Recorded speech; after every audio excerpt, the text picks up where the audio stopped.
Hello everyone, myself Jitesh Kumar Jingar and welcome back to my YouTube channel. तो यार आज की वीडियो में हम क्या करेंगे, जो अपना नेक्स्ट टॉपिक है which is Newton's law of motion, उसे स्टार्ट करेंगे। तो देखो यार, टॉपिक के डिटेल में जाने से पहले मैं चाहता हूं कि आज की वीडियो में हम इसका जो बेसिक पोर्शन है, जितना भी फंडामेंटल वाली चीज़ें हैं उन्हें डिस्कस कर लेते हैं, ताकि उससे क्या हो कि फर्दर जब हम टॉपिक की डिटेल में जाएंगे तब आपको कोई भी डाउट ना आए। तो टॉपिक है आज का अपना फोर्सेस एंड इक्विलिब्रियम। तो देखो फोर्स होता क्या है, सबसे पहले फोर्स से स्टार्ट करते हैं। तो आई एम श्योर आप सभी को पता है कि फोर्स का मतलब क्या है, बट फोर्स की वजह से क्या होता है, और अगर मैं कहना चाहूँ कि फोर्स का जो कॉन्सिक्वेंस है वो क्या होता है। So a force always try to change the state of an object.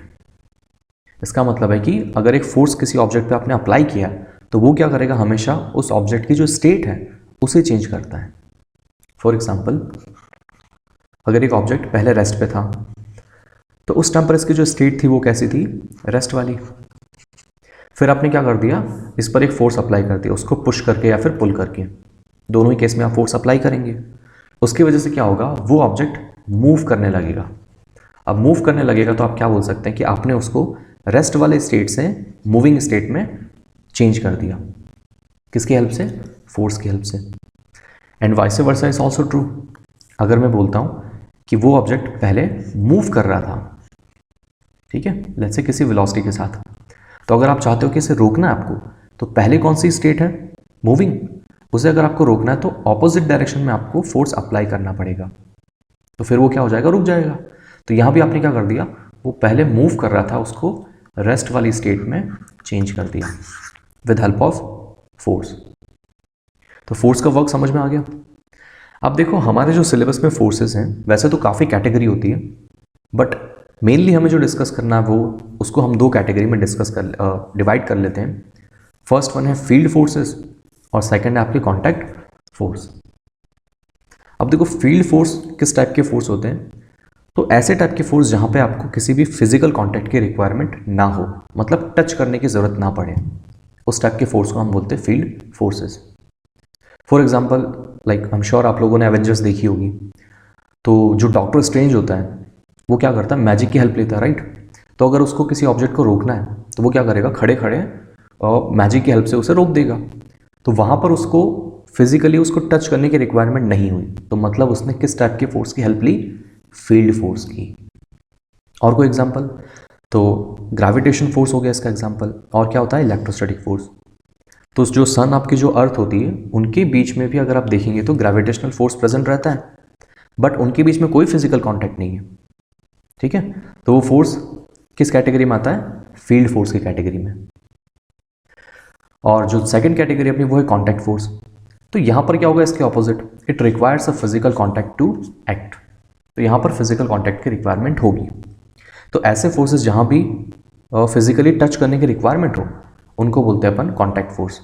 Example क्या हो जाएंगे, फ्रिक्शन फोर्स हो गया, टेंशन हो गया, या फिर आपका रिएक्शन फोर्सेस हो गए, राइट।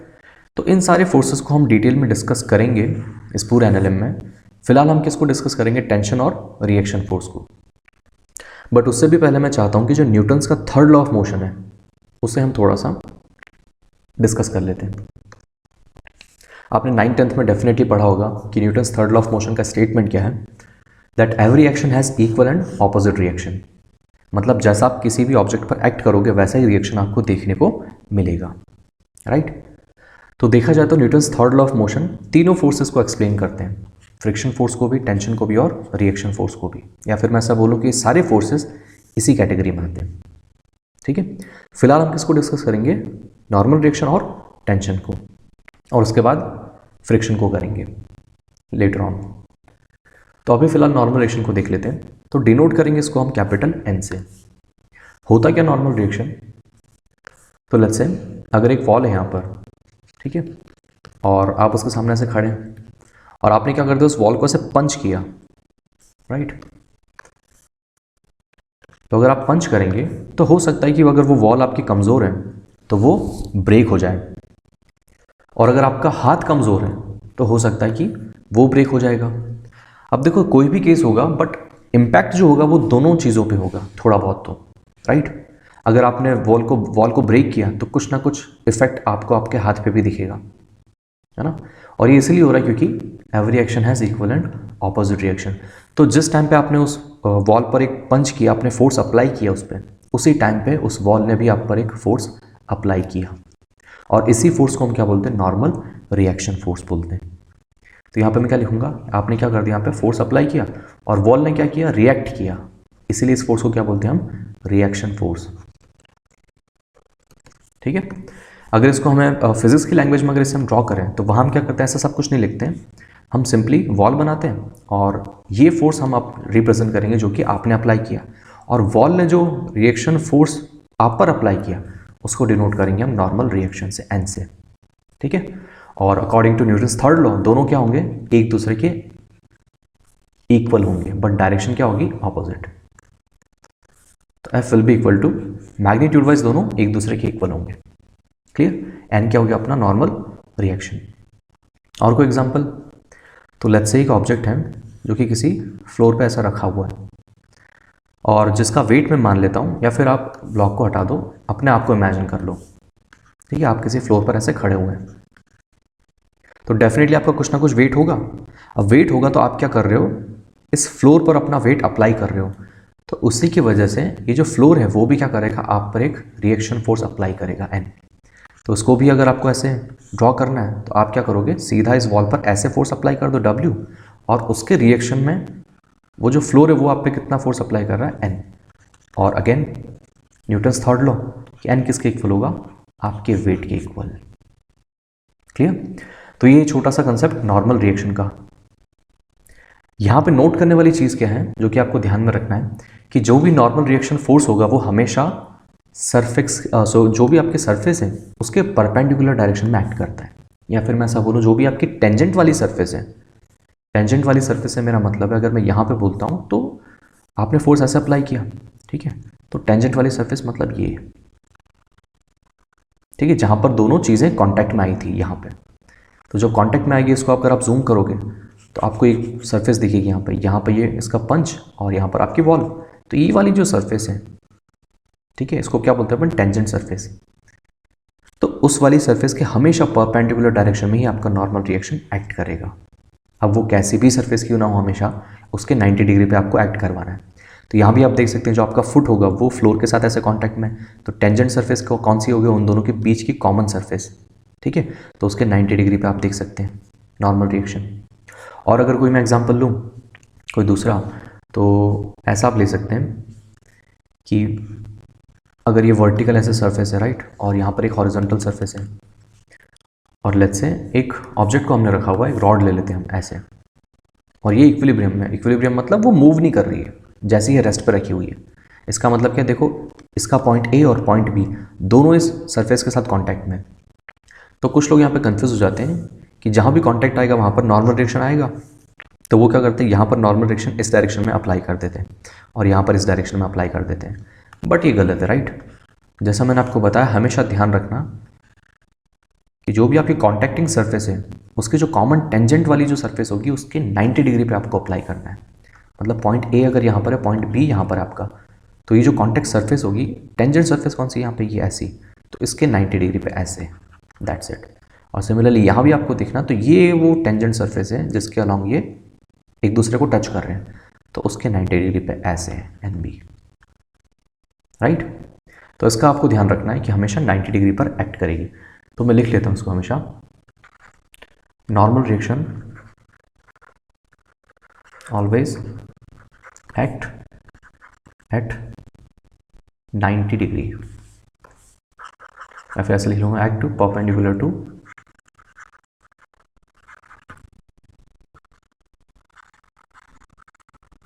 टेंजेंट सरफेस या फिर कॉन्टैक्टिंग सरफेसेस।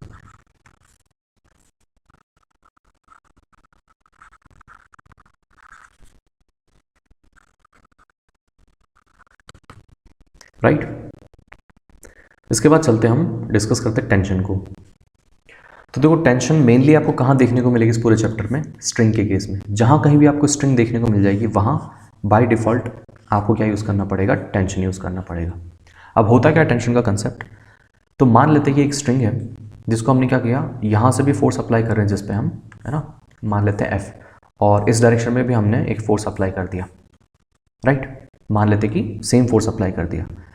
तो इस स्ट्रिंग की जगह एक बार अपने आप को इमेजिन करें, आप ऐसे यहाँ पे खड़े, राइट, और आपके दोनों हाथों पे क्या कर रखा है, या फिर आपके दोनों हाथों को बाहर की तरफ ऐसे खींचा जा रहा है ना।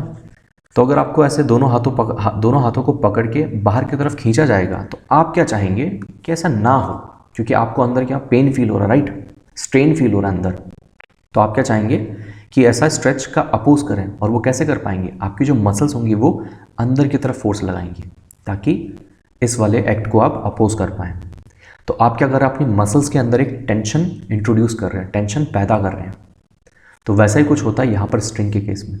तो जैसे ही आप किसी स्ट्रिंग को ऐसे दोनों तरफ से बाहर की तरफ खींचते हैं तो उसके अंदर एक टेंशन फोर्स डेवलप हो जाता है, और उसकी डायरेक्शन क्या होती है हमेशा, ऑब्वियसली अगर आप उसको बाहर की तरफ खींचने की कोशिश कर रहे हैं तो वो चाहेगा अंदर की तरफ आना, ऐसे। तो स्ट्रिंग में फोर्स कैसे लगाएगा, ऐसे। या फिर मैं मान लेता हूँ कि जो आपकी स्ट्रिंग है वो एक तरफ, उसका जो एंड, फर्स्ट वाला जो एंड है वो किसी वॉल से अटैच्ड है और दूसरा वाला एंड फ्री है, और वहाँ पे आप फोर्स लगा रहे हैं। तो अगेन ये तो स्ट्रेच हो रही है, तो ये क्या करेगी, अंदर की तरफ टेंशन लगाएगी। तो मैं क्या बोल सकता हूँ कि ये वाली स्ट्रिंग ने इस वॉल पर राइट डायरेक्शन में टेंशन अप्लाई किया और इस पॉइंट बी पर लेफ्ट डायरेक्शन में टेंशन अप्लाई किया, ठीक है। सो आप ऐसा बोल सकते हैं कि जो टेंशन होती है वो एक रीस्टोरिंग फोर्स होता है, वो नहीं चाहता है कि वो स्ट्रेच हो ऑब्जेक्ट, तो उसी के लिए वो एक टेंशन फोर्स क्रिएट करता है अपने अंदर, ठीक है। और डिटेल में जब हम क्वेश्चन डिस्कस करेंगे तो वहां डिस्कस करेंगे इसे। फिलहाल के लिए आपको क्या नोट करना है यहाँ पे कि जो टेंशन फोर्स होता है, अगर आपको कहीं दे रखा है जो स्ट्रिंग है आपकी वो अगर मासलेस है, उसका कोई मास नहीं है, तो आपको क्या अज्यूम करना है कि उस पूरी स्ट्रिंग में जो टेंशन होगा वो यूनिफॉर्म होगा, वो चेंज नहीं होगा, ठीक है। तो हम लिख लेते हैं फटाफट कि tension in A massless string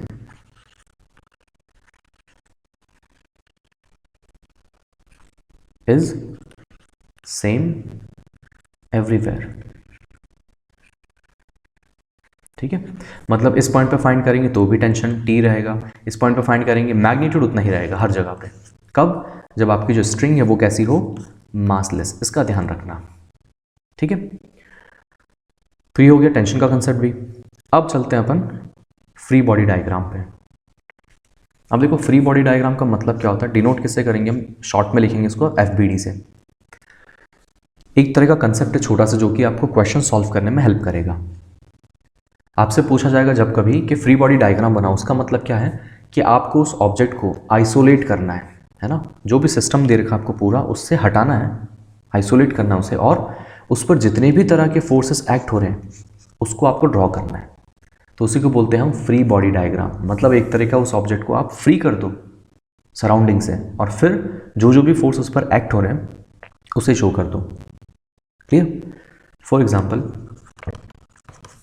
एक ब्लॉक किसी हॉरिजॉन्टल फ्लोर पे ऐसे रखा हुआ है, तो देखो यहाँ पे सिस्टम क्या होगा, ये ब्लॉक और ये ग्राउंड। हमें इसका अगर FBD बनाना तो मुझे क्या करना पड़ेगा, इसको आइसोलेट करना पड़ेगा। तो मैं क्या करूँगा, ग्राउंड को ऐसे हटा दूंगा, तो सिर्फ मेरे लिए क्या है, यहाँ पर एक ऑब्जेक्ट है और कुछ भी नहीं सराउंडिंग में। इस पर कितने फोर्स एक्ट हो रहे हैं, तो अभी मैंने आपको बोला था कि इसका कुछ ना कुछ वेट होगा, तो वो मुझे रिप्रेजेंट करना सबसे पहले ऐसे एरो लगा करके, और ये वेट क्या करेगा, इस फ्लोर को पुश करेगा, तो ये फ्लोर भी इसको ऊपर की तरफ फोर्स अप्लाई करेगा, जिसे हम बोलते हैं नॉर्मल रिएक्शन। तो वो भी आपको इसे रिप्रेजेंट करना है ऐसे। और इसके अलावा कोई फोर्स है नहीं, तो बस ये इसका हो गया फ्री बॉडी डायग्राम, FBD, ठीक है। इतना सा आपको ध्यान रखना है बस, जितने भी फोर्स हैं उसको आपको फ्रीली शो करना है, और ये चीज़ आपको क्वेश्चन सॉल्व करने में बहुत ज़्यादा हेल्प करेगी। तो 2-3 क्वेश्चन कर लेते हैं इसी पर बेस्ड। तो सबसे पहला क्वेश्चन है, लेट्स से कि यहाँ पर 3 ब्लॉक्स हैं, फर्स्ट वाला ब्लॉक ऐसे, और सेकंड वाला ऐसे, और थर्ड वाला इनसे भी नीचे ऐसे, तीनों एक के ऊपर एक ऐसे रखे हुए। ये आपका ब्लॉक A, इसको B बोल देते हैं, इसको C बोल देते हैं। जो फर्स्ट वाले का वेट आपको दे रखा WA, इसका वेट आपको दे रखा WB, और इसका वेट आपको दे रखा WC।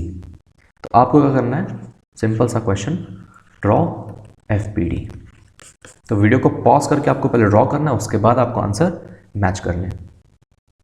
तो शुरुआत करते हैं हम फर्स्ट वाले ब्लॉक से, ठीक है।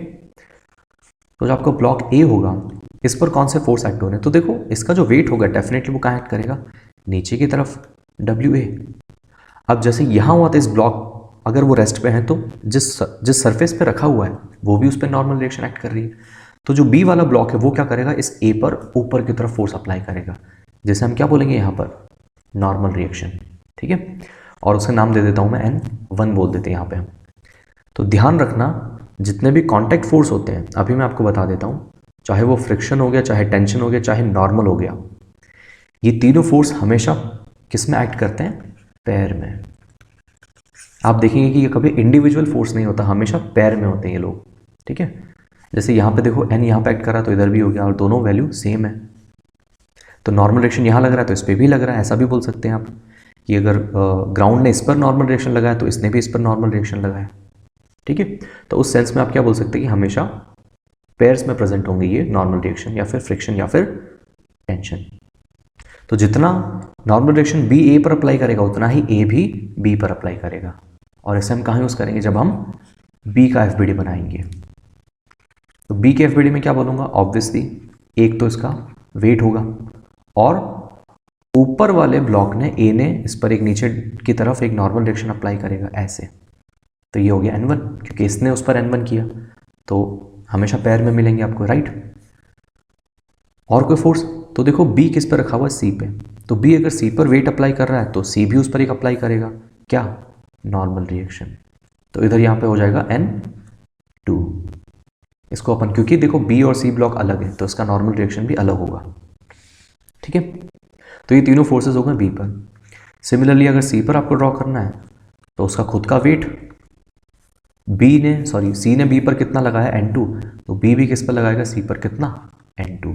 और C के नीचे सरफेस है ग्राउंड, उनके बीच में भी कांटेक्ट फोर्स होगा, ठीक है। अब वापस अलग अलग सरफेस तो कांटेक्ट फोर्स भी अलग से, तो उसको हम बोल देंगे N3, दैट्स इट। ये हो गया तीनों का फ्री बॉडी डायग्राम। तो ऐसे आपको आइडेंटिफाई करना कि कितने टाइप के फोर्सेस हो सकते हैं और उन्हें आइसोलेट करके अलग अलग फ्री बॉडी डायग्राम आपको बनाना होगा। एक क्वेश्चन और कर लेते हैं।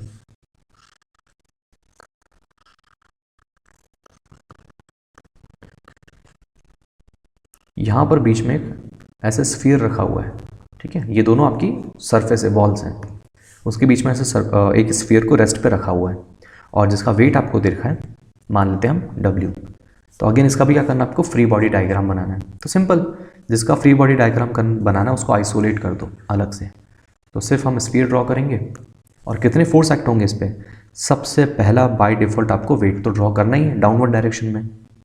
उसके बाद कॉन्टैक्टिंग सरफेस कहाँ है, तो देखो यहाँ पर कॉन्टैक्ट हो रहा है और यहाँ पर कॉन्टैक्ट हो रहा है। जैसे बी का अगर मैं देखूँ तो ए के साथ कॉन्टैक्ट हो रहा था और सी के साथ कॉन्टैक्ट हो रहा था। अब कॉन्टैक्टिंग सरफेस के परपेंडिकुलर डायरेक्शन में, मतलब ये जो टेंजेंट सरफेस है ऐसे वाली, उसके परपेंडिकुलर डायरेक्शन में ही आपका नॉर्मल रिएक्शन एक्ट होता है।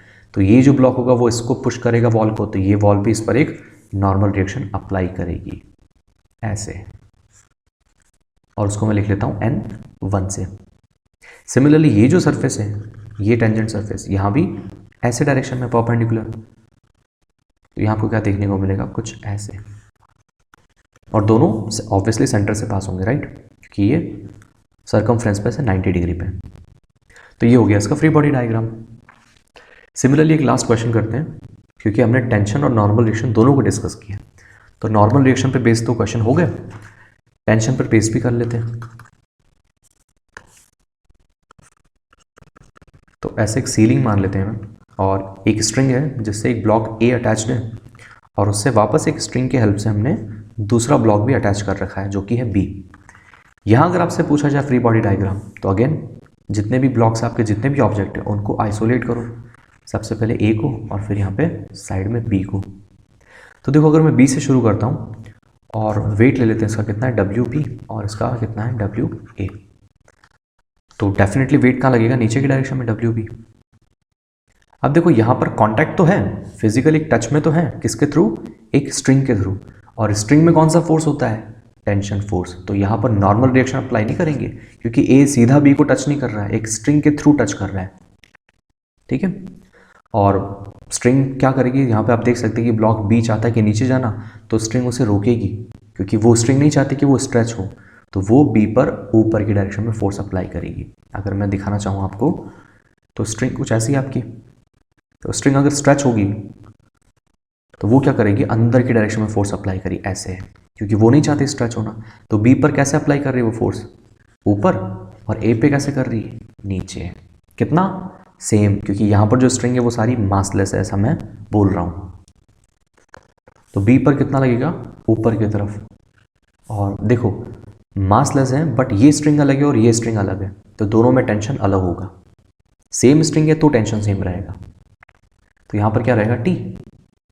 इसके अलावा कोई फोर्स नहीं, तो ये हो गया बी का एफ ए की अगर मैं बात करूँ तो इस पर लगेगा अपना वेट, और जो टेंशन बी पे लग रहा था वही टेंशन ए पे भी लगेगा, बट नीचे की डायरेक्शन में, तो उसको साइड में ऐसे ड्रॉ कर लेता हूँ मैं, टी लगेगा सेंटर ऑफ मास पे बीच में ही, बट मैं साइड में से ड्रॉ कर रहा हूँ।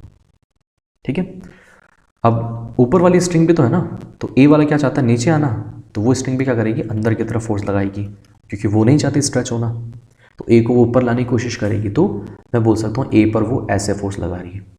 तो देखो इसको मुझे डिफ्रेंशिएट करना है, तो इसको मैं लिख लेता हूँ T1 और इसको लिख लेते हैं अपन T2। दैट्स इट, ये हो गया इसका फ्री बॉडी डायग्राम।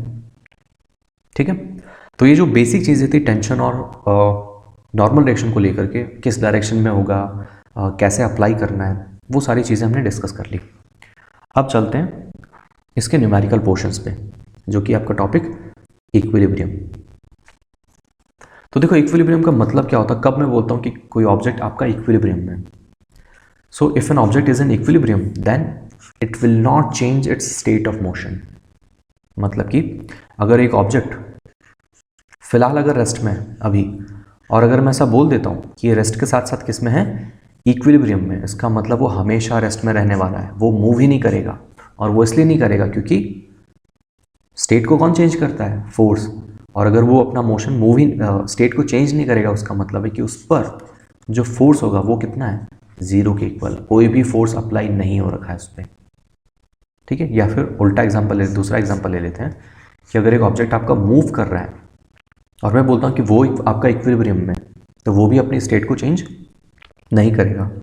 अब जैसा हमने डिस्कस किया था कि ऑब्जेक्ट अगर मूविंग है और मुझे इसको रोकना है तो मुझे फोर्स अप्लाई करना पड़ेगा, बट अगर मुझे रोकना ही नहीं है, वो रुकेगा नहीं, इसका मतलब उस पर भी क्या है, फोर्स जीरो है। तो इसका मतलब शॉर्ट में क्या बोलूँगा मैं, कि अगर कोई भी ऑब्जेक्ट अगर आपका इक्विलिब्रियम में, उसका मतलब है, मैं शॉर्ट में लिख लेता हूँ इक्विलिब्रियम, उसका मतलब क्या, कि उस पर जो नेट फोर्स होगा that will be equal to zero. बस इतना सा आपको याद रखना मैथमेटिकली। ठीक है, इसकी कंडीशन और भी होती है कि टॉर्क भी जीरो होना चाहिए, बट वो चीज़ें हम टॉर्क कब डिस्कस करेंगे, जब रोटेशन मोशन डिस्कस करेंगे। फिलहाल आपको इतना सा रिक्वायरमेंट है याद करने के लिए।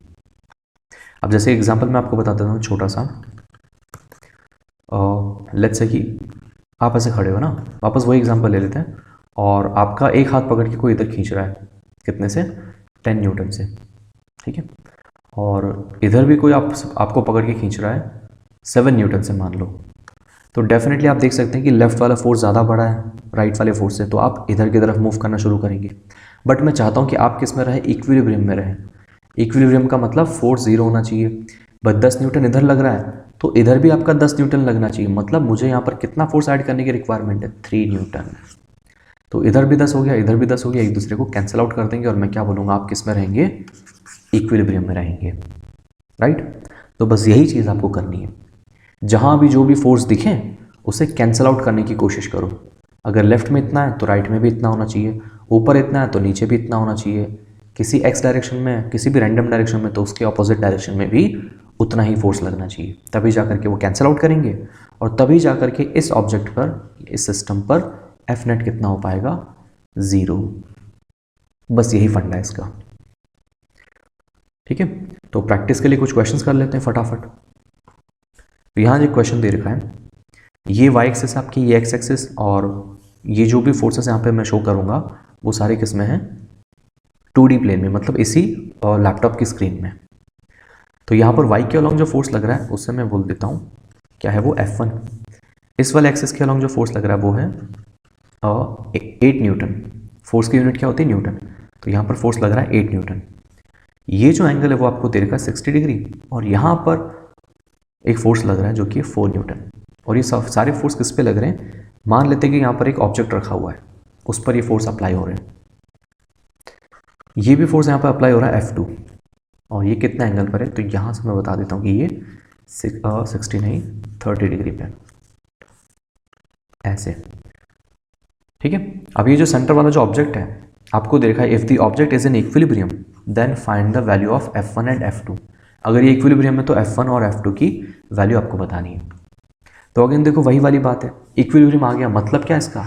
मतलब कि इस ऑब्जेक्ट पर F नेट को मुझे क्या करना है? 0 के इक्वल करना है। अब देखो अगर मैंने लिखा F नेट 0 होगा तो उसका मतलब क्या मैं ऐसा बोल सकता हूँ कि अगर वो सिस्टम x और y डायरेक्शन में है तो क्या मैं ऐसा बोल सकता हूँ कि x डायरेक्शन में जो फोर्स होगा वो 0 के इक्वल होगा। सिमिलरली y डायरेक्शन में भी जितने फोर्स होंगे वो भी 0 के इक्वल होंगे, तभी जाकर के मैं बोल सकूंगा ना कि वो 2 डायमेंशन में ऑब्जेक्ट रेस्ट पे रहेगा, राइट। अदरवाइज तो फिर मूव करेगा वो। और अगर ऐसे ही सिमिलरली अगर वो 3 डायमेंशन है तो x के साथ y के साथ आप क्या लिखोगे कि z में भी क्या होना चाहिए? फोर्स आपका 0 मिलना चाहिए, तभी जाकर के नेट फोर्स, नेट का मतलब यही होता है हर डायरेक्शन में जितने भी पॉसिबिलिटी वहाँ से नेट फोर्स कितना लगे? 0 लगे। तो यहाँ पर आपको 2 डायमेंशनल दे रखा है, मतलब 2 डायमेंशन में मुझे फोर्स को बैलेंस करना है, और वो आपको मेंशन भी कर रखे हैं x और y के अलाउंग। तो मैं क्या करूँगा, जितने भी फोर्सेस दिख रहे हैं मुझे जो कि x और y के अलाउंग नहीं है उन्हें मैं पहले लेकर आऊँगा। कैसे? इस 4 न्यूटन के 2 कॉम्पोनेंट लेंगे, क्योंकि 8 न्यूटन तो ऑलरेडी x में है और F1 ऑलरेडी y में, 4 और F2 नहीं है।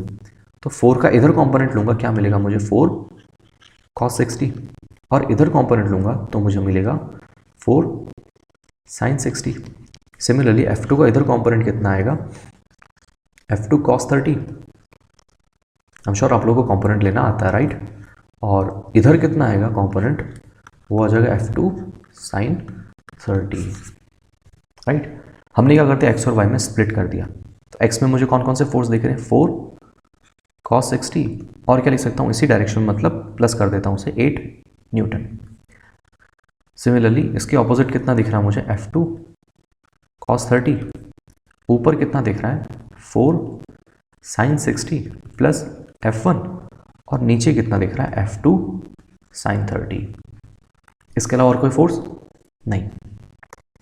तो देखो ये आपकी x एक्सिस हो गया, ये y हो गया। क्या बोला हमने कि नेट अगर 0 करना मतलब x में भी आपको 0 करना और y में भी आपको 0 करना है, क्योंकि ये सिर्फ 2 डायमेंशनल है तो हम 2 ही डायमेंशन में सॉल्व कर रहे हैं। तो x में 0 कब होगा? जब जितना राइट में लग रहा है उतना लेफ्ट में लग जाए, मतलब ये वाला क्वांटिटी इसके इक्वल हो जाए। तो यहाँ से हमें मिलेगी पहली इक्वेशन कि F2 cos 30 should be equal to 4 cos 60 plus 8, और जितना y में लग रहा है ऊपर उतना ही नीचे, जितना ऊपर उतना नीचे, मतलब 4 sin 60 plus F1 should be equal to F2 sin 30, right. अब आपको क्या करना है? सिंपली इक्वेशन को सॉल्व करना है और F1 F2 की वैल्यू फाइंड करनी है। तो इसको आप सिंप्लीफाई करके लिख सकते हैं वैसे तो, ठीक है। तो मैं वो चीज़ आपके लिए होमवर्क दे रहा हूँ, आप लोग खुद से ट्राई कीजिएगा। आपको वैल्यूज़ क्या क्या मिलेंगी वो मैं बता देता हूँ। F1 की वैल्यू मिलेगी आपको 4/√3, और F2 मिल जाएगा आपको 20/√3। सिंपल है, ठीक है। सॉल्व करेंगे तो आपको F1 भी मिल जाएगा और F2 भी मिल जाएगा। F2 यहाँ से मिल जाएगा आपको, उसी की वैल्यू उठा करके यहाँ पुट करेंगे, सिंप्लीफाई करेंगे तो आपको F1 मिल जाएगा। That's it. ऐसे ही आपको करना है हर जगह पे। प्रैक्टिस के लिए और क्वेश्चन सॉल्व करेंगे अभी हम। ये क्वेश्चन लेट्स से, अब यहाँ पे बोल रखा है इफ एन ऑब्जेक्ट, ये जो ऑब्जेक्ट है आपका इसकी बात हो रही है, ऑब्जेक्ट, ठीक है। यहाँ पर एक वॉल है ऐसे, जिससे हमने क्या कर रखा है, एक स्ट्रिंग है ये आपकी, और उस स्ट्रिंग से हमने एक ऑब्जेक्ट को ऐसे या फिर पेंडुलम टाइप इमेजिन कर लो, उसको अटैच कर रखा है। अब बोला जा रहा है कि वो ऑब्जेक्ट आपका किस में है? इक्विलिब्रियम में। Then find the value of F and tension in the string. तो इस पर एक राइट डायरेक्शन में फोर्स अप्लाई कर रखा है F, और नीचे कितना लग रहा है इस पर? 8 न्यूटन। और ये आपको कुछ लेट्स से कि इसको पॉइंट को ले लेता हूँ मैं O, और इसको मैं ले लेता हूँ कैपिटल A। तो O से A तक की लेंथ आपको दे रखी है 0.5 मीटर, और इसको मैं लेता हूँ B, तो B से A तक की दे रखी है आपको 0.3। तो आपसे पूछा भाई इस स्ट्रिंग में जो टेंशन होगी, क्योंकि फोर्स अप्लाई कर रखा है, स्ट्रेच हो रही है स्ट्रिंग, तो टेंशन तो होगी, वो टेंशन फाइंड करनी है और इस एफ की वैल्यू फाइंड करनी है अगर ये सिस्टम आपका इक्विलिब्रियम में रहता है। तो क्या कंडीशन, इक्विलिब्रियम का मतलब F net should be equal to 0। तो अगर मैं क्या करूँगा, इसका फ्री बॉडी डायग्राम बनाएंगे। सबसे पहले फ्री बॉडी डायग्राम मतलब जितने भी फोर्सेस एक्ट हो रहे हैं उसे शो कर दो। तो एफ इधर हो रहा है, 8 न्यूटन इधर लग रहा है, ठीक है। इसके अलावा यहाँ पर एक टेंशन है, स्ट्रिंग कनेक्टेड है, और इधर फोर्स लगा रहे हैं, मतलब स्ट्रिंग आपकी स्ट्रेच होगी, मतलब वो चाहेगी स्ट्रेच ना हो, तो वो किधर लगाएगी इस पर फोर्स, ऐसे अंदर की तरफ, है ना। तो बस अगर आप भूल जाओ उसे तो अपने आप का एग्जांपल ले लेना, आपको वो खींच रहा है, आप किधर चाहोगे फोर्स लगाना, अंदर की तरफ, तभी जाकर के आप उसे अपोज कर पाओगे। तो वैसे स्ट्रिंग भी करती है, तो वो इधर की तरफ इस पर टेंशन फोर्स लगाएगी टी, ठीक है। अब देखो कंपोनेंट लेने पड़ेंगे मुझे, यहाँ पर मैं ले रहा हूँ एक्स एक्सिस और यहाँ पर मैं ले रहा हूँ वाई। तो एफ तो एक्स में है और ये माइनस एक्स में, बट टी नहीं है, तो उसके लिए मुझे क्या फाइंड करना पड़ेगा, एंगल। और आप यहाँ पे देख सकते हैं ये जो ट्राइंगल बन रहा है ओ ए बी, ये बहुत ही फैमिलियर ट्राइंगल है, राइट। ये 0.5 अगर मैं पॉइंट हटा देता हूँ तो ये 5 होगा, ये 3 हो गया, तो सामने वाले कितनी आएगी 4, या फिर पॉइंट पर रखना तो 0.4। तो 4 सामने, तो ये एंगल कितना हो जाएगा 53 और ये कितना हो जाएगा 37।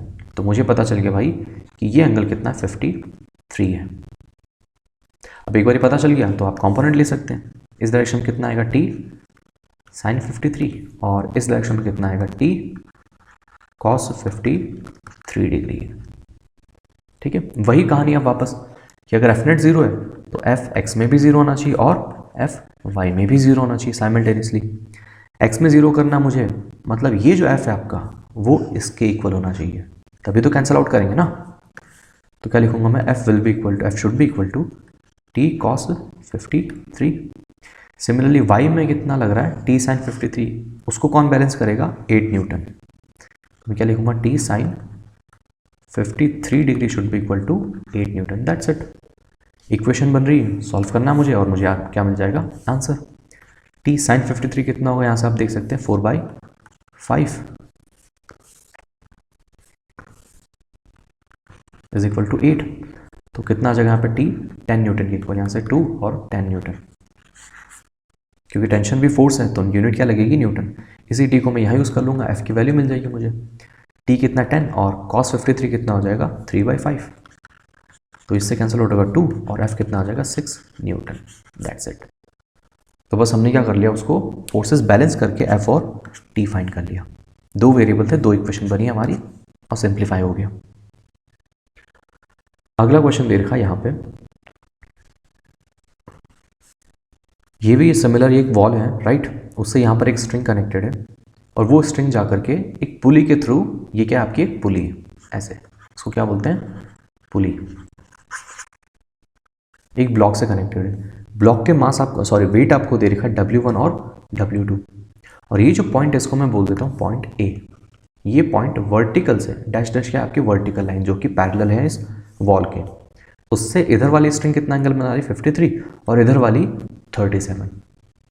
अब आपको बोला जा रहा है both the blocks are in equilibrium then find the ratio of W1 by W2। अगर सारा जो आपके ब्लॉक्स है दोनों, वो दोनों इक्विलिब्रियम में, मतलब मूव नहीं कर रहे हैं वो, ठीक है, फोर्स 0 उन पे, तो W1 अपॉन W2 का रेशियो कितना होगा।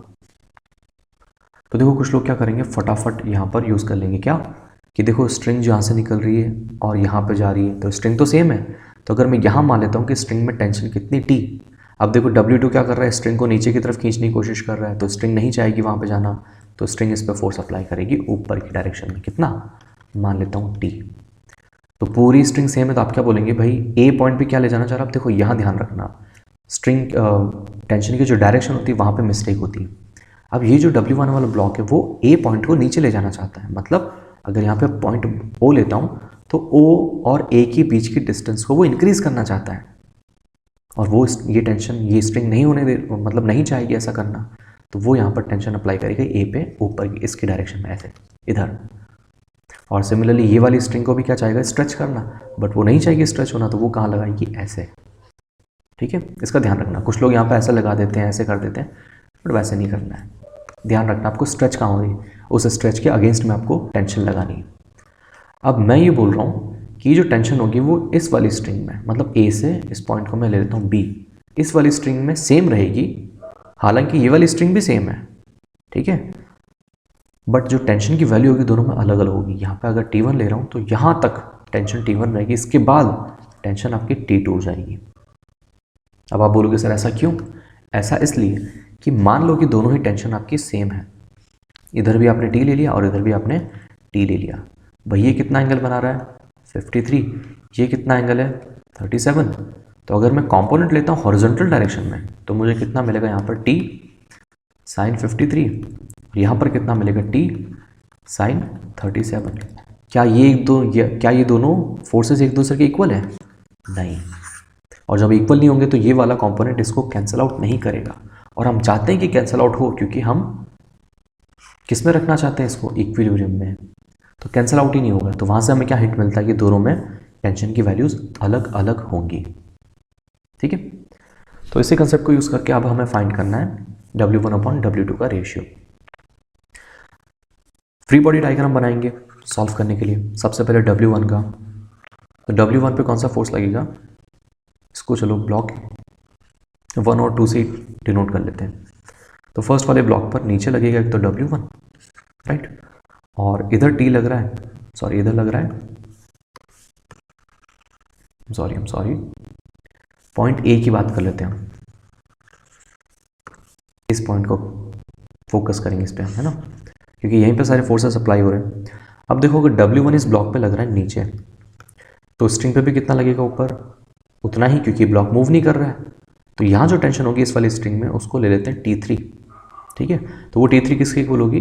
W1 के इक्वल। तो यहाँ A वाला जो पॉइंट होगा इस पर इधर तो लग रहा है T2 और इस पर इधर लग रहा है T1।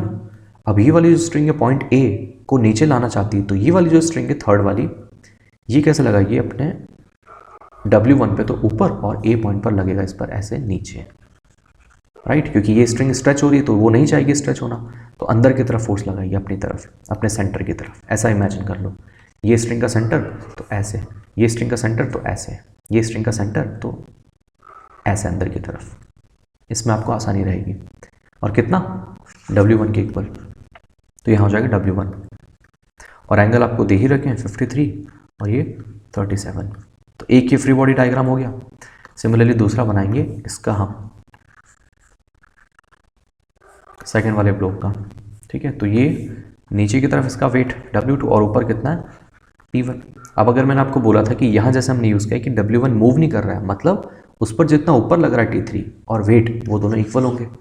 सिमिलरली मैं क्या बोल सकता हूँ, यहाँ पर भी ये मूव नहीं कर रहा है इक्विलिब्रियम में, तो इस पर सारे फोर्स आपके बैलेंस होने चाहिए वाई डायरेक्शन में, क्योंकि एक्स में तो मूव ही नहीं कर रहा है। तो मैं क्या बोलूँगा? T1 should be equal to W2। That's it. एक रिलेशन में ये मिल गई, दूसरी में यहाँ से मिलेगी, तो मैं क्या बोल सकता हूँ? इधर कंपोनेंट लूँगा मैं T1 साइन 37 और इधर लूँगा मैं T2 साइन 53। सिमिलरली मैं क्या करूँगा? वर्टिकल डायरेक्शन में भी कंपोनेंट लूँगा। तो मैं इक्वेशन लिख लेता हूँ पहले। एक्स में अगर मैं ज़ीरो करना है मुझे, तो ये वाला फोर्स इसको बैलेंस करना चाहिए, मतलब सॉरी एफ एक्स को क्या करना है मुझे? ज़ीरो करना है। तो इक्वेशन क्या बनेगी? T1 sine 37 should be equal to T2 sine 53। तो इसको अपन सिंप्लीफाई कर लेते हैं।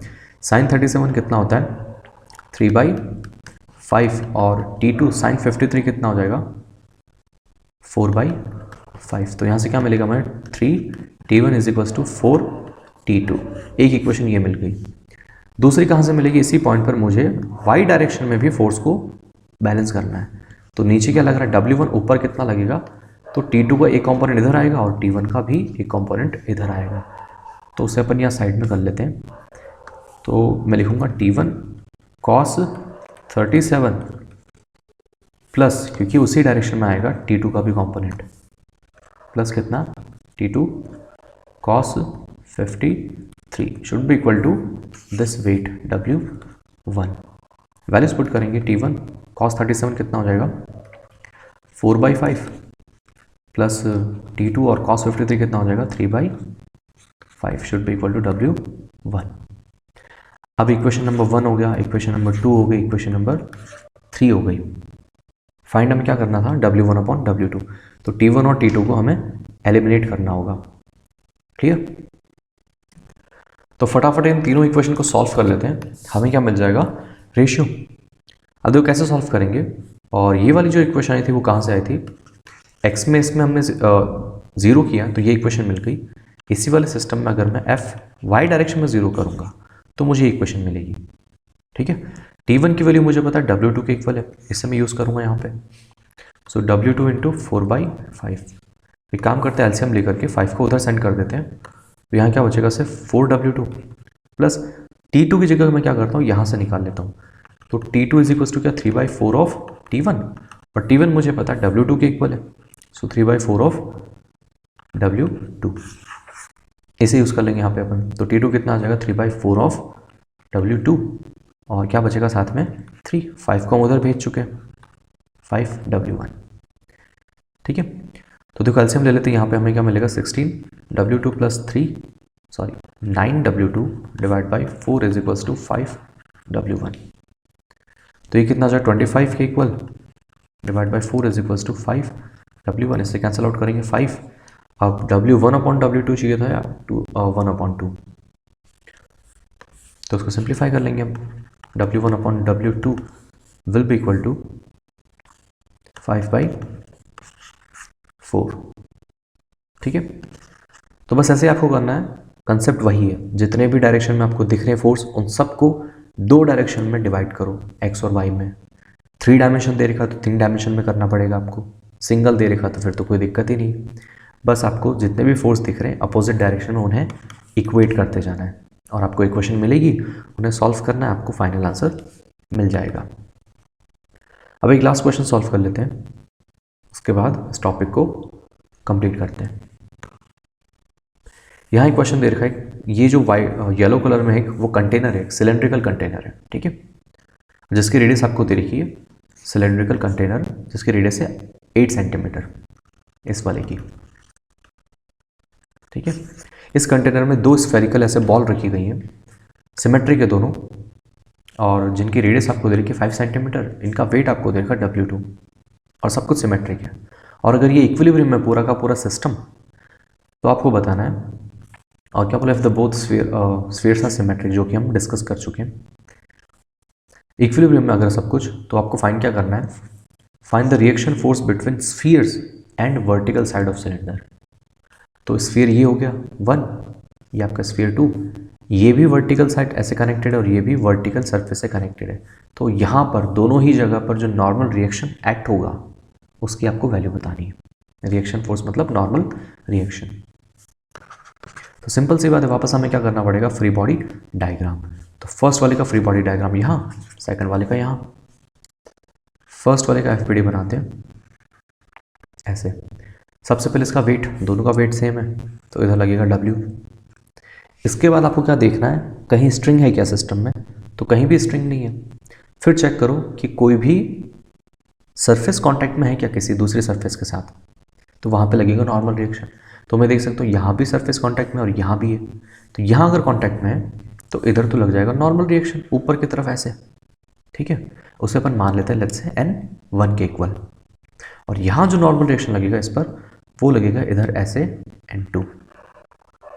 ठीक है, इसके अलावा और कौन सा फोर्स लगेगा, एक देखो ये भी कांटेक्ट में है, तो एक काम करते हैं, इसको नेमिंग कुछ ऐसे करते हैं, ये भी कांटेक्ट में, मतलब यहाँ भी इस पर एक फोर्स लगेगा ऐसे इस डायरेक्शन में। ठीक है, तो उसको अपन लिख लेते हैं N1, इधर वाले को लिख लेते हैं अपन N2, और इधर वाले को लिख लेते हैं N4, क्योंकि 3 अपन उसको लिखेंगे। यहाँ जो बनेगा सेकंड स्फीयर, उसके भी कांटेक्ट सरफेस कितनी है, एक यहाँ पर और दूसरी यहाँ पे, तो एक तो लगेगा उस पर वेट अपना खुद का, और देखो ये वाली जो कांटेक्ट सरफेस थी उसने इस पर कितना लगाएगा N1, तो ये भी उस पर कितना लगाएगा इसी डायरेक्शन में N1। ठीक है, इसके बाद ये वाली कांटेक्ट में है तो इसको अगर मैं यहाँ पे बना देता हूँ ऐसे, ठीक है, उसको ले लेते हैं अपन N3। इसके अलावा और कोई फोर्स होगा सेकंड पे, नहीं, फर्स्ट पे जितने भी फोर्स थे हमने ड्रॉ कर दिए। अब देखो सिस्टम इक्विलिब्रियम में हमें फाइंड करना है यहाँ पे कौन सा लग रहा है आपका N2। तो क्वेश्चन में हमसे पूछा है N2 की वैल्यू, और इधर कौन सा लग रहा है अपना N3। N2 और N3 फाइंड करना है। तो एक चीज़ तो मैं यहाँ पर वैसे ही ऑब्जर्व कर सकता हूँ कि सिस्टम पर अगर मैं देखूँ तो जो आपका N1 है, सॉरी जो N2 है आपका, वो राइट में लग रहा है और N3 लेफ्ट में लग रहा है इसमें। और N1 का जो कंपोनेंट आएगा इस डायरेक्शन में और N2 का जो कंपोनेंट आएगा इस डायरेक्शन में वो तो सेम होंगे, क्योंकि अगर ये एंगल थीटा है तो ये एंगल भी थीटा होगा। तो ये कंपोनेंट तो इसको कैंसिल आउट कर देगा।